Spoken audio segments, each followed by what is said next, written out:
art. We experience them in a body, everyday kind of way.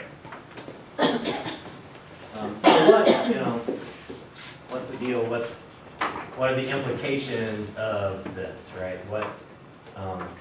We've got this idea now that it's kind of, when we're engaged in media and inhabiting these virtual worlds, it's kind of like daydreaming, kind of an extension of daydreaming. That we become kind of oblivious to the Meatspace, to the here and now around us, and that we inhabit this virtual space. So, what does that mean? What's the result of that? What's the implication of that? And I'm not going to say that there's only one way to evaluate this, because there are a bunch of different people who come down on in different ways. And once again, when we're talking about the internet, right? The internet is in particular kind of evokes these both utopian proclamations. This is the greatest thing ever. These new ways of fantasizing and daydreaming, as well as these dystopian implications, right? People are losing touch with the real world, with Meatspace, and that seems kind of scary and dangerous, right? And so one thing to think about the internet as a medium, what's unique to it is that it really expands virtual space, right? We've had it before. We've had books. We've had movies. We've had phones before. But the internet provides this abundance, this vast amount of space for virtual worlds, right? And so it really multiplies the effects of, and gives us more opportunity to go and inhabit these virtual worlds, right? And to play in them, and to take care of our business in them, and communicate in them, etc. So two ways to evaluate it. One, this is escapism. This is delusion. This is people spending a good majority of their day fantasizing and daydreaming and not taking care of, what they should be taking care of. This is probably my cat's, conclusion, if they were able to draw conclusions, would be, you're making yourself endangered, right? You're making yourself ignorant. You're making yourself oblivious. You're fantasizing, you're daydreaming, and, that's all that's going on, nothing else, right? In fact, you're acting like a child because you're not being responsible. You're not being responsive and responsible. This is really harming our face-to-face relationships. It hurts our human relationships, like that article I had you read about television, right? And the more you watch television, the less kind of conversation, face-to-face relationships that you might have with your children. That's one way to evaluate it, right? That it destroys human contact. It devalues human contact. It's just people, and it's people becoming childish and crazy, right? Living in a dream world, being delusional, trying to escape the actual things that are going on in their life. There's quite a few scholars who take this approach and make this argument. One of the famous ones is this guy Guy Debord, E-B-O-R-D. And this is the front cover of his book. It's called The Society of the Spectacle. And in this, he kind of makes this same argument, right? That we are beholden to the spectacle. And it's particularly bad for him because of two things. One is we've become immobile, right?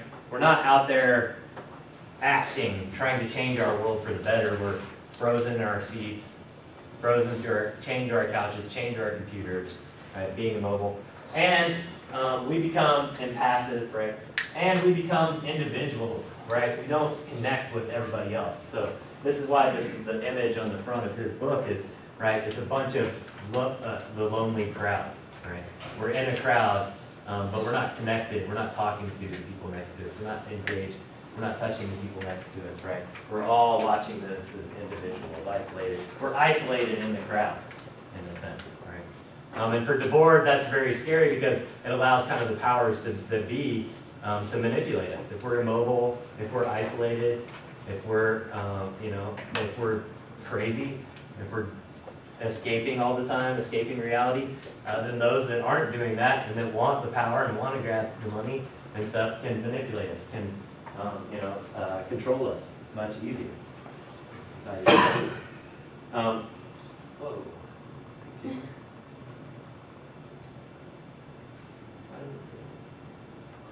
Okay, find this. I thought this is a kind of, good example of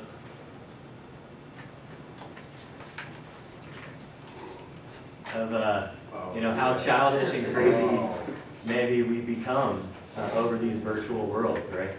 So this is rather hilarious. Okay, my mom just canceled my brother's World of Warcraft account, but he is putting up his album.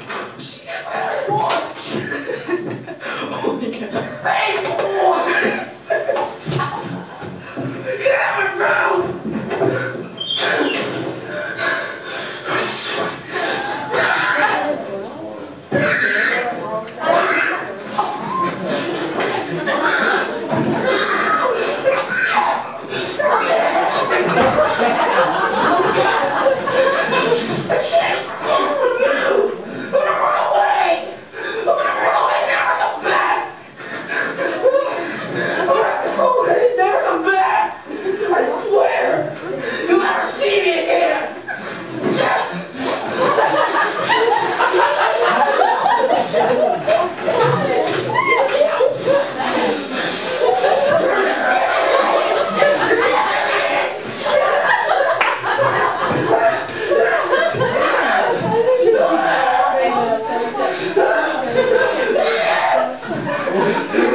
Okay, so, right, I mean, if that's not an example of childishness, escapism, right? He's like, if I can't escape into World of Warcraft, I want to kill myself. Like, forget Meatspace, right? I want to get away from Meatspace. And You're not trying to jump the 19-year-old of the I'm not sure. Crazy. Where he's an addict, clearly. All these things. It's probably like, as much as we're laughing at that video, if my cat had a sense of humor, she would probably laugh at watching me, stare into the box all day in the same kind of way. Right? What is this crazy fool doing? How did you find that? Did you just type in like? Actually, Tony Blair told me about. I was telling him about this lecture today, and he was like, "Have you seen the freak out video?" And I was like, "No." So what would I type in? Warcraft freak out. Okay. Yeah. But that's not the only way to evaluate this, right? In a sense, we might call